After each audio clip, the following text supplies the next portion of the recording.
Et cet après-midi, dans Hélène Laprème, on va parler un petit peu psychologie et santé mentale avec Sabrina Philippe. Bonjour Sabrina. Bonjour, merci de me recevoir. Avec plaisir. Alors, vous êtes psychologue de formation. Oui. On vous a vu un petit peu à la télévision. Vous avez eu un parcours comme chroniqueuse. Et aujourd'hui, vous voilà romancière, autrice.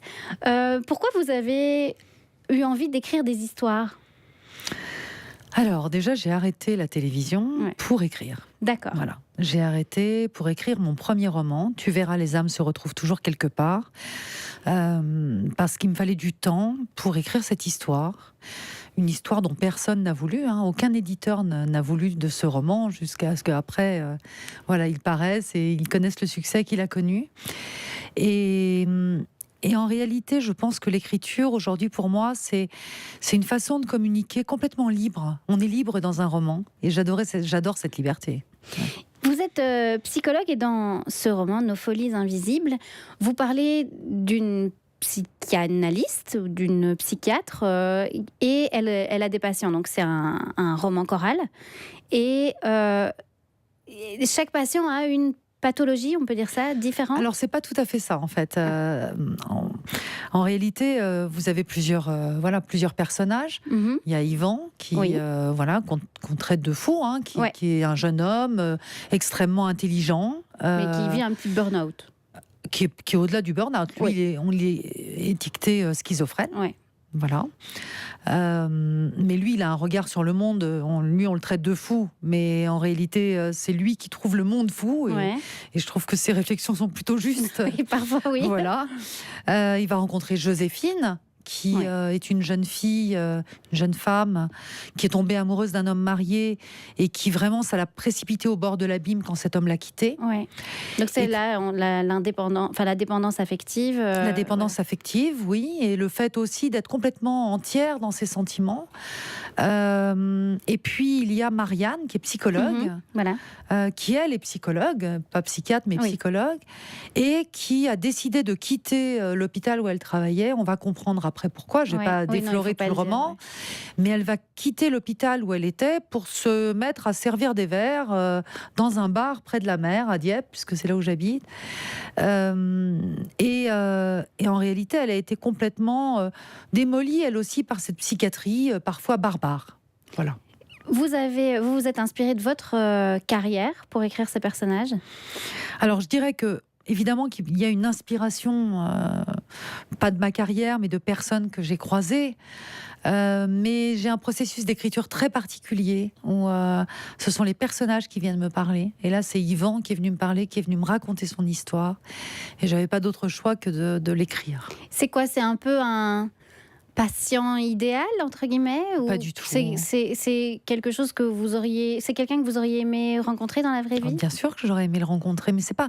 Il n'y a pas d'idéal dans mes romans. J'essaie justement... J'ai trop été en lien avec la souffrance psychique pour la trahir. C'est pour ça souvent que je dis, je n'écris pas de romans feel-good, et j'ai rien contre les romans feel-good, mais j'essaye vraiment aussi de traduire aussi bien la beauté de ce monde que parfois la souffrance, et j'essaye de pas trahir surtout. Et puis c'est pas manichéen. C'est-à-dire qu'il n'y a rien qui est tout blanc, rien qui est tout noir, il n'y a pas de tout gentil ou de tout méchant.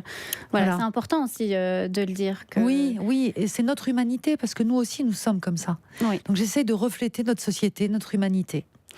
Quand vous avez commencé ce roman, il y a eu un déclencheur, à part évidemment la rencontre d'Yvan, mais qu'est-ce qui vous a donné envie de parler de psychologie dans un roman et Alors c'est un peu plus complexe que ça, c'est que je me dis pas, tiens, je vais faire un roman sur ça.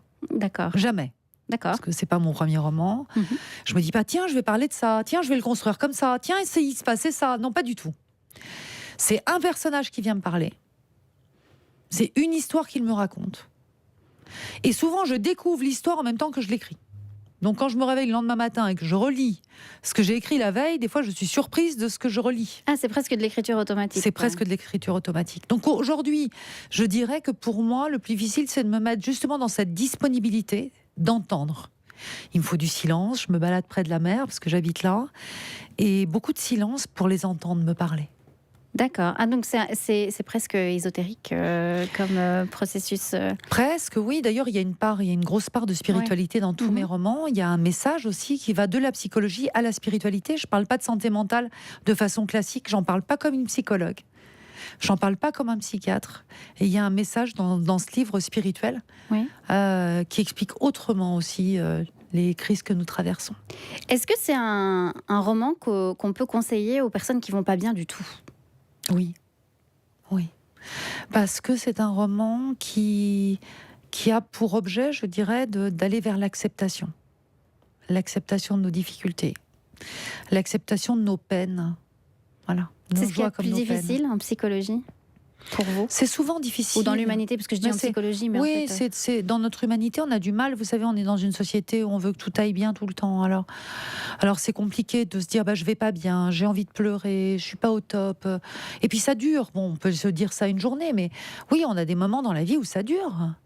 On n'est pas toujours au top. Loin de là. Et c'est pas grave.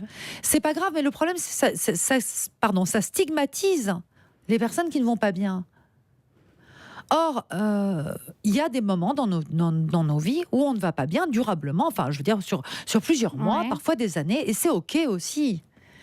Voilà, parce que dans cette société de performance, où le bien-être est aussi devenu une performance, quand même, on peut le dire, il n'y a plus d'espace.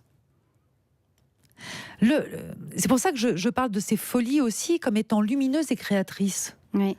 Après, vous parlez de folie, c'est un mot qui est assez fort. Oui. Quand on dit de quelqu'un qui est fou, en général, on parle d'asile ou de camisole. Enfin, je caricature, mais dans ces folies-là, c'est des problèmes du quotidien. Enfin, je veux dire, quelqu'un qui vit un burn-out ou une rupture difficile, on en connaît. Je veux dire, et c'est pas pour ça que ces gens sont fous. Oui, mais à tout moment dans votre existence, vous pouvez déraper.